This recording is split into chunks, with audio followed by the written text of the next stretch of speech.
Mr. Speaker, I rise today in support of House Concurrent Resolution 55, which comes before the House today under the provisions of the War Powers Resolution.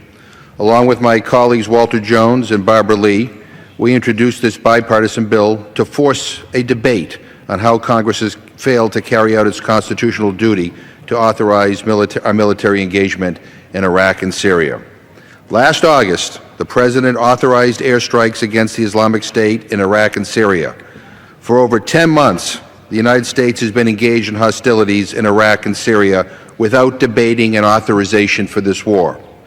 On February 11th of this year, over 4 months ago, the President sent to Congress the text for an authorization for the use of military force on combating the Islamic State in Iraq, Syria, and elsewhere.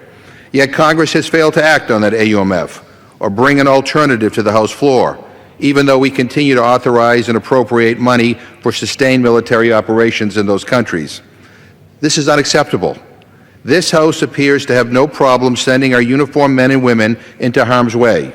It appears to have no problem spending billions of dollars for the arms, equipment, and air power to carry out these wars. But it just can't bring itself to step up to the plate and take responsibility for these wars. Our servicemen and women are brave and dedicated. Congress, however, is guilty of moral cowardice. The Republican leadership of this House whines and complains from the sidelines, and all the while it shirks its constitutional duties to bring an AUMF to the floor of this House, debate it, and vote on it. This resolution requires the President to withdraw U.S. troops from Iraq and Syria within 30 days or no later than the end of this year, December 31st, 2015. If this House approves this resolution, Congress would still have 6 months in which to do the right thing and bring an AUMF before the House and Senate for debate and action. 6 months. Either Congress needs to live up to its responsibilities and authorize this war, or by its continuing neglect and indifference, our troops should be withdrawn and come home. It is that simple. 2 weeks ago, General John Allen, the U.S. envoy for the U.S.-led coalition fighting ISIL, said that this fight may take, and I quote, "a generation or more," end quote.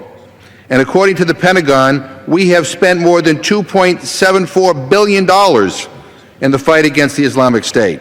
That's roughly $9.1 million each and every day. We have approximately 3,500 boots on the ground, and that number is rising.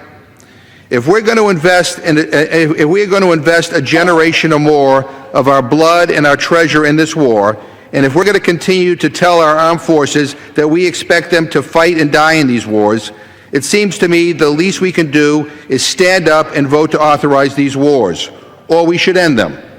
We owe that to the American people. We owe that to our troops and their families. And we owe that to the oath of office that each of us took to uphold the Constitution of the United States. Mr. Speaker, we're going to hear all kinds of crazy today about this resolution. Some members will say that it demands the withdrawal of our troops in 30 days. Well, that's true if you only read half a sentence in the bill. The other half makes clear that the President has until the end of the year to withdraw our troops.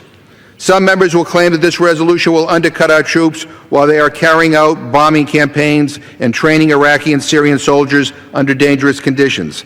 They will claim it will deny the Iraqis and the Kurds our critical support in fighting against the brutal terror and threat of ISIS.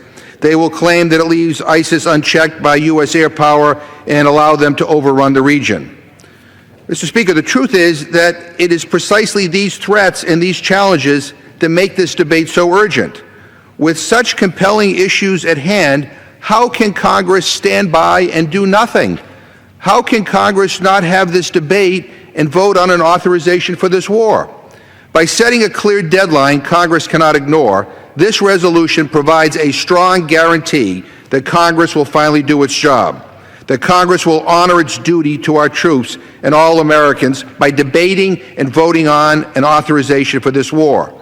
Our troops deserve a Congress that has the courage to stand with them. Now, I see the courage and sacrifice of our uniformed men and women, but I see nothing but cowardice from this leadership in this House. If they believe we should send our military forces to Iraq and Syria to fight ISIS and possibly die over there, then for heaven's sake, we should do our duty. We should do our job and bring an AUMF to the House floor, debate it, and take some responsibility for this war. That's all this resolution is trying to do. Give the leadership of this House a deadline that even they can't ignore. Either enact an AUMF over the next 6 months or withdraw our forces from Iraq and Syria, one or the other. With that, I